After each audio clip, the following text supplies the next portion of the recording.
तरुण व्यवसाय करण्यासाठी 10 लाख रुपये कर्ज, असा करा अर्ज. पी.एम.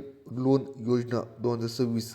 तर मित्रांनो, प्रधानमंत्री मुदत लोन योजना ही भारतातील सरकारची विशिष्ट कर्ज योजना आहे.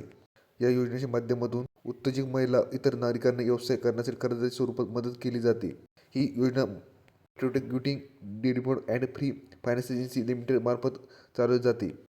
या योजनेचे मुख्य उद्देश लघु उद्योजक आणि छोट्या व्यवसाय तसेच स्टाईल करणाऱ्या नवीन तरुण वर्गाला आर्थिक मदत करणे हा आहे.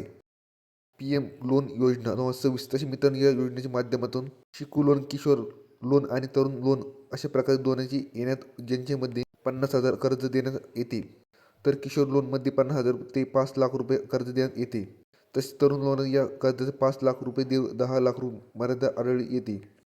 पी.एम. लोन योजना 2026. तर मित्रांनो, या योजनेतून माध्यम अर्थक पी.एम. मुदत लोन योजने माध्यमातून कर्जाची सरकारी हमी असल्यास अर्जाची सुरक्षितता मिळते आणि अर्ज करण्याची प्रक्रिया पूर्ण ऑनलाईन असते. तुम्ही कुठल्याही योजनेत अर्ज करू शकता. पारंपरिक व्यवसाय करण्याची तुलना करणे या कर्जाचे व्याजदर देखील कमी असल्यामुळे परतफेड करणे अगदी सोपे आणि सुलभ होते. तसेच सर्व आवश्यक कागदपत्रे सादर केल्यास कर्ज मंजूर देखील लवकर मिळते आणि मिळालेली रक्कम मशिनरी खरेदी, स्टॉक किंवा इतर व्यवसाय लागणारे साधन पैशाची गरज पूर्ण शक्यता आहे. पी.एम. लोन योजना आवश्यक कागदपत्रे: आधार कार्ड, बँक खाते तपशील, पासपोर्ट साइज फोटो, व्यवसाय किंवा प्रमाणपत्र.